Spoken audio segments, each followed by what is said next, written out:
Struggles for equality. तो अगर हम पूरी दुनिया में देखें तो हर कम्युनिटी में, हर विलेज में, सिटी में, टाउन में, मतलब कि हर जगह हमें ऐसे लोग देखने मिलेंगे जिनकी लोग बहुत ज्यादा रिस्पेक्ट करते हैं।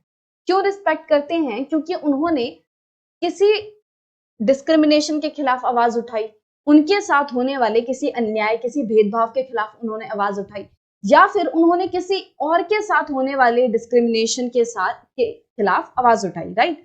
और वो इक्वलिटी पे बहुत ज्यादा फोकस करते हैं, समानता को बहुत ज्यादा वैल्यू देते हैं, कि वो ये चाहते हैं कि सभी लोगों को समान रूप से ट्रीट किया जाए, सभी को समान माना जाए, राइट। तो इसलिए जो लोग हैं वो उनकी रिस्पेक्ट करते हैं। Or they may be well respected because they treat all persons with dignity and are therefore trusted and called upon to resolve issues in the community. और ये भी हो सकता है कि उन लोगों की बाकी लोग इसलिए रिस्पेक्ट करते हो क्योंकि वो सभी को इक्वालिटी से ट्रीट करते हो, वो सभी को इक्वल मानते हो, वो सभी को डिग्निटी से ट्रीट करते हैं, सभी को रिस्पेक्ट देते हैं। वो किसी जाति या धर्म के बेसिस पर, जेंडर के बेसिस पर किसी के साथ भेदभाव नहीं करते, वो सभी के साथ प्यार से बात करते हैं, सभी को रिस्पेक्ट देते हैं, राइट। और क्योंकि वो सभी को रिस्पेक्ट देते हैं, सभी को समान मानते हैं, किसी को ऊपर या किसी को नीचे नहीं मानते, इसीलिए अगर कोई प्रॉब्लम वगैरह हो जाती है किसी के बीच में, मान लो कोई दो लोगों में झगड़ा हो गया, तो ऐसे लोगों को बुलाया जाता है जिन्हें की ये माना जाता है कि वो इक्वल ही रहेंगे, वो दोनों पक्षों को समान रूप से सुनेंगे, राइट। फॉर एग्जाम्पल, मान लो कोई गांव है, ठीक है। अब गांव में क्या होता है कि अलग अलग जाति के तो लोग होते ही हैं हर जगह। तो कोई मान लो सो कॉल्ड अपर कास्ट का कोई पर्सन है और यहाँ पे सो कॉल्ड लोअर कास्ट का पर्सन है, और इन दोनों में झगड़ा हो गया, राइट। इन दोनों में झगड़ा हो गया। अब अगर किसी ऐसे पर्सन को बुलाया जाएगा जो कि जाति में बहुत ज्यादा विश्वास रखता है और जो किसी अपर उससे आता है, कास्ट से आता है, तो वो क्या करेगा? अगर उसको इस इश्यू को, इन दोनों के झगड़े को सुलझाने के लिए या फिर इनका फैसला करने के लिए बुलाया जाएगा, तो वो क्या होगा? वो बायस्ड हो जाएगा, वो सिर्फ इस अपर कास्ट वाले की बात सुनेगा और इसकी बात बिना सुने ही इसको दोषी ठहरा देगा, ठीक है। या फिर इसकी बात ही नहीं सुनी जाएगी और इसको बोल दिया जाएगा तुम चुप रहो, तुम जो जैसा ऊंची जात वाले कह रहे हैं वैसा ही तुम करो, तुम नीची जात वाले होके आवाज मत उठाओ। तो इस तरीके से वो कह सकता है। और वहीं अगर कोई ऐसा पर्सन होगा जो कि इक्वालिटी को बहुत ज्यादा वैल्यू करता है, जो कि जाति के बेसिस पर भेदभाव नहीं करता, सभी को समान मानता है, अगर उस पर्सन को इन दोनों का फैसला करने के लिए बुलाया जाएगा, तो क्या होगा?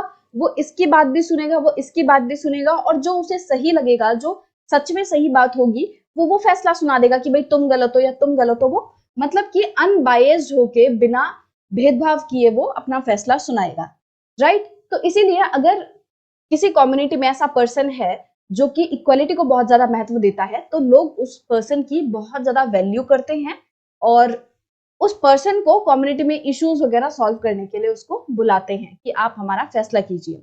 Often some of these persons become more widely recognized because they have the support or represent large of number of the people who have united to address a particular issue। और कभी कभी क्या होता है कि ये जो लोग हैं ये बहुत ज्यादा फेमस हो जाते हैं, एक तरीके से उन्हें बहुत ज्यादा लोग जो हैं वो जानने लगते हैं, राइट। क्यों जानने लगते हैं? क्योंकि उन्हें बहुत सारे लोगों की सपोर्ट है, राइट। कोई पर्सन है वो हमेशा अन्याय के खिलाफ आवाज उठाता है, राइट। तो पहले क्या हुआ था? इस गांव में अन्याय हुआ तो उसने इस गांव में जाके आवाज उठाई।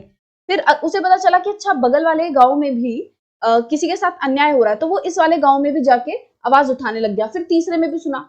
तो क्या होगा कि इस गांव के लोग पहले उसे जानते थे, फिर इस गांव के लोग भी जानने लगेंगे, फिर यहाँ पे भी। मतलब कि जब किसी पर्सन को बहुत ज्यादा लोग सपोर्ट करेंगे, उसके काम को सराहेंगे, तो वो ऑटोमेटिकली ज्यादा लोगों में प्रचलित हो जाएगा, ज्यादा लोगों में उसका नाम हो जाएगा, right. In India there are several struggles in which people have come together to fight for the issues that they believe are important.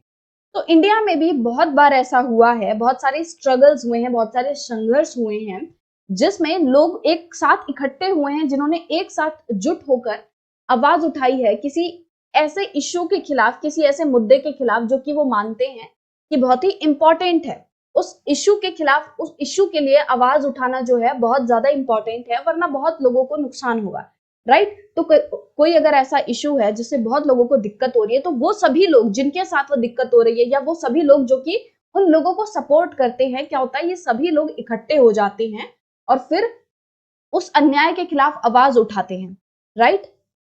तो चैप्टर 5 में हमने विमेन्स मूवमेंट के बारे में पढ़ा था। हमने वहां पे देखा था कि विमेन्स अपनी इक्वालिटी के लिए, अपनी पहचान के लिए किस तरीके से अलग अलग तरीके अपनाती हैं ताकि उनकी बात को सुना जाए। वो रैलीज करती हैं, वो प्रोटेस्ट करती हैं, वो नुक्कड़ नाटक करती हैं, राइट। इस तरीके से वो बहुत सारे ये सब करती हैं, काम करती हैं, बहुत सारी एक्टिविटीज करती हैं जिससे कि उनकी आवाज, उनकी जो बात है वो दूसरे लोगों तक पहुंच पाए और सबको पता चल सके कि विमेन्स के खिलाफ किस तरीके से ज्यादती हो रही है, राइट। तो इसी तरीके से सिर्फ विमेन्स ही नहीं, बाकी सभी लोग जिनके खिलाफ कोई डिस्क्रिमिनेशन हो रहा है, जिनके साथ कोई अन्याय हो रहा है, वो अलग अलग तरीके अपनाते हैं, अलग अलग तरीके से संघर्ष करते हैं ताकि उनकी आवाज को सुना जाए और इस अन्याय को, इस डिस्क्रिमिनेशन को बंद किया जाए। तो इसी तरीके का एक एग्जाम्पल है, इसी तरीके का एक स्ट्रगल है तवा मत्स्या संघ का, कि जो कि बताता है कि किस तरीके से अपने हक की लड़ाई के लिए कुछ लोग इकट्ठा हुए और उन्होंने एक मुद्दे को बाकी लोगों के सामने लाया और अपने हक के लिए आवाज उठाई। There are many such struggles such as those among beedi workers. तो इस तरीके के तवा मत्स्या संघ जैसे बहुत सारे ऐसे स्ट्रगल्स हैं जो कि लोगों ने किए हैं। बहुत सारे ऐसे मुद्दे हैं जिनके खिलाफ टाइम टू टाइम लोग जो हैं वो आवाज उठाते रहते हैं, राइट। जैसे कि बीडी वर्कर्स, फिश फोक, एग्रीकल्चरल लेबरर्स। तो स्लम ड्वेलर्स कौन होते हैं? जो कि झुग्गी बस्तियों में लोग रहते हैं, राइट। तो ये कुछ एग्जाम्पल दिए हैं उन लोगों के जिन लोगों ने, बीडी वर्कर्स ने कभी उनके खिलाफ होने वाले अत्याचार के खिलाफ उन्होंने आवाज उठाई, फिश फोक ने। तो ये सभी इस तरीके से अलग अलग कम्युनिटीज जो हैं अपने साथ होने वाले डिस्क्रिमिनेशन के खिलाफ आवाज उठाते हैं, right.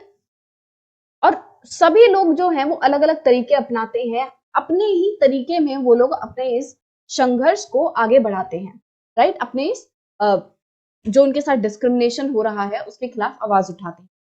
There are also many attempts to form cooperatives or other collective ways by which people can have more control over resources.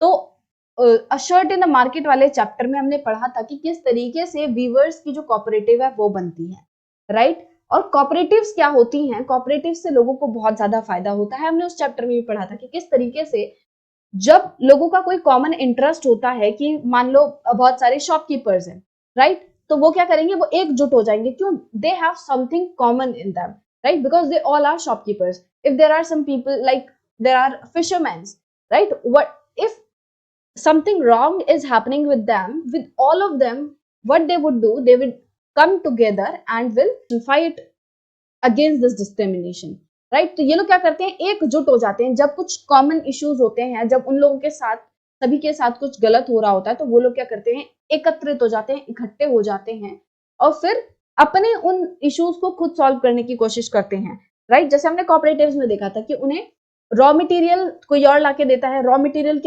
के लिए भी उन्हें मर्चेंट्स पे डिपेंड रहना पड़ता है और मार्केट के लिए भी उन्होंने मर्चेंट्स पे डिपेंड रहना पड़ता था। तो उन्होंने क्या किया? उन्होंने कोऑपरेटिव्स बना ली, वो इकट्ठे हो गए। अब वो क्या करते हैं? वो सारा काम एक साथ मिलकर करते हैं। अब यार्न लाना होता है तो वो खुद जाके, कोऑपरेटिव्स के ही लोग जाके यार्न लाते हैं और मार्केटिंग भी वो कोऑपरेटिव्स के ही लोग करते हैं। तो अब उनकी जो डिपेंडेंस थी किनके ऊपर? मर्चेंट्स के ऊपर, वो कम हो गई, because they are doing everything by their own, they don't have to depend on the merchants for the yarn. अब वो खुद जाके डीलर से यार्न ले आते हैं और खुद वो दूसरे मर्चेंट्स को जाके बेच देते हैं, राइट। तो इस तरीके से कोऑपरेटिव्स जो हैं वो मदद करती हैं लोगों को कि वो अपने रिसोर्सेस पर और बेहतर तरीके से कंट्रोल कर सके, राइट। तो नेक्स्ट वीडियो में हम तवा मत्स्या संघ के बारे में पढ़ेंगे और पढ़ेंगे किस तरीके से उन्होंने अपने हक की लड़ाई लड़ी।